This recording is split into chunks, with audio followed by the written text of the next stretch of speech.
Hello friends, welcome to my channel let us change the future. Friends, आज का हमारा psychology का topic है बुद्धि। इस वीडियो में हम पढ़ेंगे कि बुद्धि क्या है, बुद्धि किसे कहते हैं, बुद्धि की विशेषताएं क्या हैं और बुद्धि पर कुछ परिभाषाओं और उनको याद करने की ट्रिक्स के बारे में हम पढ़ेंगे। तो वीडियो स्टार्ट करने से पहले अगर आपने मेरे चैनल को सब्सक्राइब नहीं किया है तो प्लीज़ मेरे चैनल को सब्सक्राइब कर लें और बेल आइकन भी दबा दें, जिससे आने वाला मेरा हर वीडियो आपको मिलता रहे। तो फ्रेंड्स, शुरू करते हैं आज का टॉपिक। अब देखते हैं सबसे पहले बुद्धि क्या है। बुद्धि कहते हैं कि जिस मानसिक तत्वों के कारण बालकों के सीखने की क्षमता में अंतर उपस्थित हो जाता है उससे बुद्धि कहते हैं, या जिस तत्वों के कारण उनकी समृद्धि में भिन्नता दिखाई देती है उस कारण को समझाने के लिए जो अर्थ हम देते हैं उसे बुद्धि कहा जाता है। मतलब क्या बुद्धि की परिभाषा दी है कि जिस तत्व यानी हमारे मन का यानी हमारे मस्तिष्क का वो तत्व जिसके द्वारा हम बता सके कि इस बालक में सीखने की क्षमता कितनी है, या फिर कुछ बालकों में सीखने का कितना अंतर आ रहा है, जिस गुण के द्वारा या जिस विशेषता के द्वारा हम बताते हैं वो विशेषता ही बुद्धि होती है। बुद्धि कोई वस्तु नहीं होती, बुद्धि एक विशेषता होती है, इंसान का गुण होता है कि इसमें इतनी बुद्धि है। या जैसे ईमानदारी का गुण होता है कि ये इतना ईमानदार है, उसी प्रकार से बुद्धि एक विशेषता है, ना कि कोई वस्तु है, कोई संज्ञा नहीं है।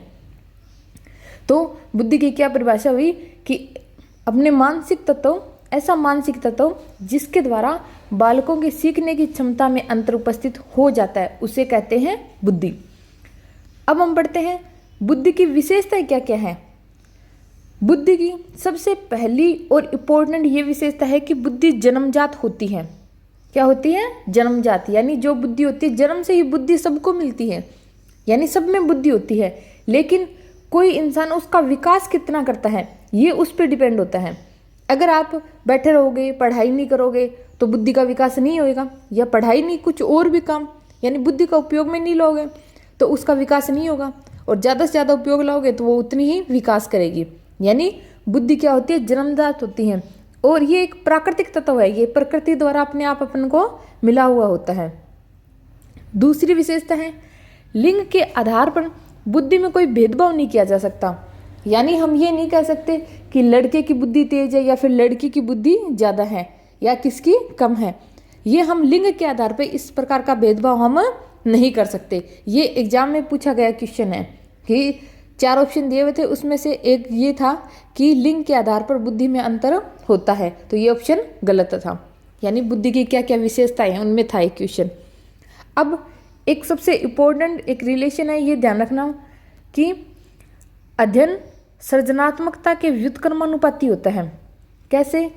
अगर ये जरूरी नहीं है कि कोई बच्चा अगर अध्ययन में पढ़ाई में होशियार है तो वो उतना ही ज़्यादा सृजनात्मक होगा, यानी उतना ही ज़्यादा क्रिएटिव होगा, ये जरूरी नहीं है। कमज़ोर बच्चा भी क्रिएटिव हो सकता है, उसको अलग अलग क्रिएटिविटी करनी आ सकती है। तो इसलिए हमेशा अगर पूछा जाए एग्जाम में कि अध्ययन और सृजनात्मकता में सही संबंध बताइए, तो आप ये बताओगे कि अध्ययन और सृजनात्मकता एक दूसरे के व्युत्क्रमानुपाती होते हैं। इसके बाद इसी प्रकार का एक संबंध है सृजनात्मकता और बुद्धि में, ये एक दूसरे के समानुपाती होते हैं। यानी सृजनात्मकता जितनी ज़्यादा होगी उस बच्चे में बुद्धि ही उतनी अधिक होगी। इन दो संबंध को याद रखना है, और इन दोनों संबंधों में भी सबसे ज़्यादा जरूरी संबंध ये है अध्ययन और सृजनात्मकता का। इसके बाद आगे वाली विशेषता, बुद्धि को अर्जित नहीं किया जा सकता परंतु इसका विकास और परिवर्तन हो सकता है। जैसा कि मैंने आपको अभी बताया कि बुद्धि जन्मजात होती है, इसको कहीं से अर्जित नहीं किया जा सकता। सिर्फ अगर हम पढ़ेंगे या फिर और कौशल अपना विकसित करेंगे तो हम ज़्यादा से ज़्यादा उस बुद्धि का विकास कर सकते हैं। विकास करके हम बुद्धि में परिवर्तन कर सकते हैं। जैसे कोई बच्चा अच्छे माहौल में रहता है तो उसका विकास अच्छा होगा, अच्छा परिवर्तन होगा। अगर कोई बच्चा बुरे माहौल में रहेगा तो उसका विकास बुरा होगा। विकास तो होगा, विकास पॉजिटिव नेगेटिव नहीं होता, विकास तो होता है उस बच्चे का, लेकिन उसमें परिवर्तन कैसे हो रहे हैं? नकारात्मक, यानी उसमें नेगेटिव चेंजेस आएंगे। इसके बाद आगे वाली विशेषता है बुद्धि को प्रभावित करने का महत्वपूर्ण कार्य वंशानुक्रम द्वारा किया जाता है, जबकि वातावरण इसमें परिवर्तन या विकास करता है। बुद्धि के दो कार्य। बुद्धि को प्रभावित कौन करता है? वंशानुक्रम। यानी सबसे इम्पोर्टेंट है कि जैसे अब उस बच्चे का वंशानुक्रम होगा, उसके वंशाणु जो होंगे, उसी प्रकार से बच्चे की बुद्धि होगी। लेकिन उसको और चेंज कर सकते हैं। जैसे कोई छोटा बच्चा है तो उसकी बुद्धि उसके वंशानुक्रम से प्रभावित होगी। सबसे इम्पोर्टेंट प्रभाव बुद्धि पर वंशानुक्रम का पड़ता है। लेकिन अगर उस छोटे बच्चे को बुद्धि तो है, लेकिन उस छोटे बच्चे को शुरू में ही अगर हम अच्छे से पढ़ाएं, उसका विकास अच्छा करें, तो वातावरण क्या करता है, उसमें परिवर्तन अच्छा कर देता है। यानी उसका माहौल, उसका वातावरण उसमें परिवर्तन या विकास करता है।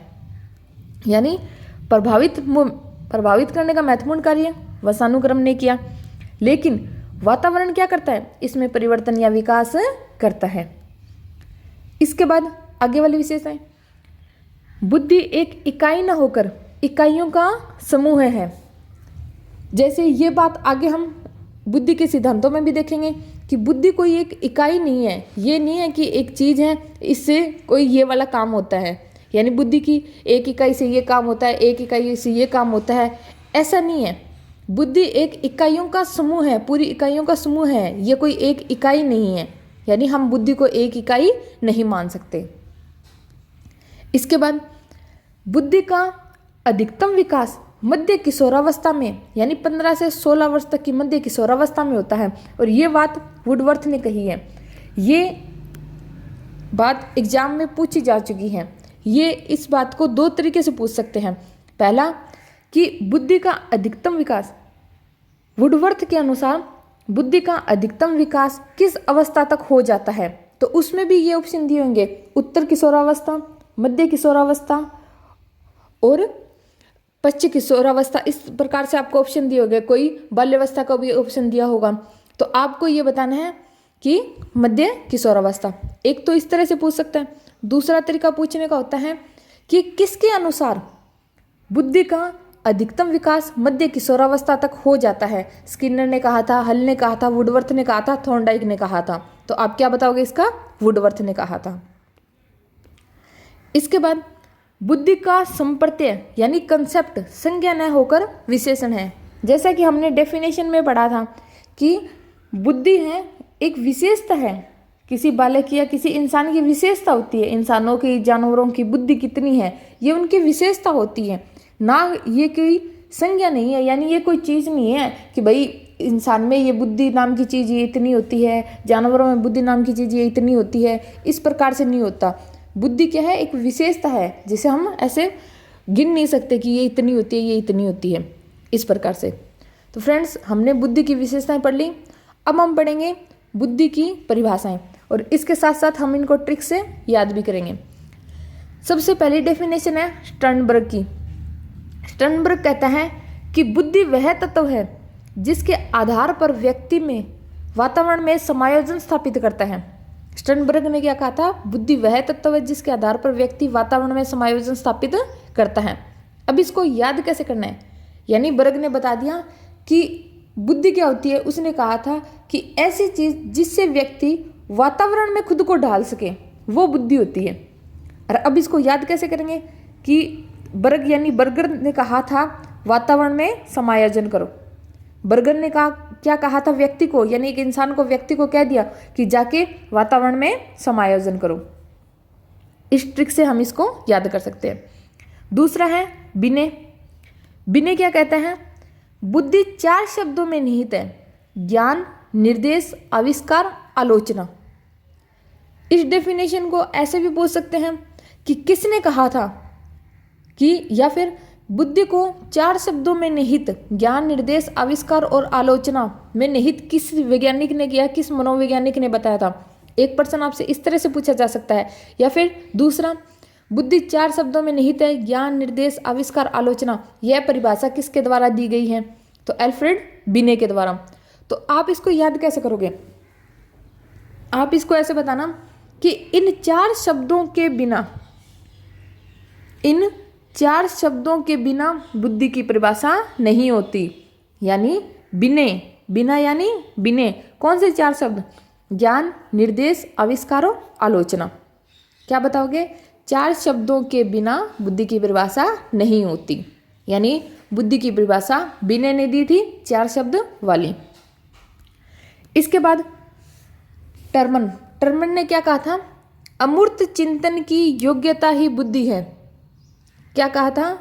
अमूर्त चिंतन की योग्यता ही बुद्धि है। अब इसको याद कैसे करोगे? आप ऐसे याद रख लेना, सीधे एक वाक्य की तरह याद रख लेना। टर्मन का अमूर्त चिंतन, टर्मन का अमूर्त चिंतन, यानी मूर्त चिंतन तो सारे करते हैं, लेकिन अमूर्त चिंतन किसने किया? टर्मन ने किया। तो आप इसको ऐसे याद रखना, टर्मन का अमूर्त चिंतन, यानी अमूर्त चिंतन की योग्यता बहुत ज़्यादा है टर्मन के अंदर, इसलिए उसने ऐसी ही परिभाषा दे दी कि टर्मन का अमूर्त चिंतन। इसके बाद नेक्स्ट डेफिनेशन, वुडवर्थ ने क्या कहा था? कार्य करने की योग्यता ही बुद्धि है। वुडवर्थ क्या करते थे? टर्मन से थोड़ा सा जलते थे। वो कहते थे, टर्मन ने कहा कि अमूर्त चिंतन की योग्यता होती है। वुडवर्थ बोला, ना ऐसे कैसे? इसने ये कहा था, मैं तो उल्टा करूँगा कि अमूर्त चिंतन की नहीं होती, काम करने की ये जो योग्यता होती है ना, कि बुद्धि कार्य कितनी करती है, उसकी योग्यता को बोलते हैं बुद्धि। इसलिए वुडवर्थ ने तो कह दिया काम करने की योग्यता, यानी कार्य करने की योग्यता होती है। और टर्मन ने क्या कहा था? अमूर्त चिंतन की योग्यता होती है। विनय ने क्या कहा था? 4 शब्दों के बिना परिभाषा नहीं होती। स्टर्नबर्ग ने क्या कहा था? हे व्यक्ति, जाके वातावरण में तू समायोजन कर। ये अपन ने 4 डेफिनेशन अपन ने याद कर ली हैं। आई होप फ्रेंड्स आपको मेरा ये पढ़ाया वीडियो और ये ट्रिक से याद करवाई डेफिनेशंस याद हो गई होंगी। और अगर आपको कोई भी दिक्कत है तो आप कमेंट बॉक्स में कमेंट करके मुझसे पूछ सकते हैं। और अगर आपको ये वीडियो मेरा अच्छा लगा तो प्लीज़ मेरे वीडियो को लाइक करें, ज़्यादा से ज़्यादा शेयर करें और चैनल को सब्सक्राइब करें। Thank you.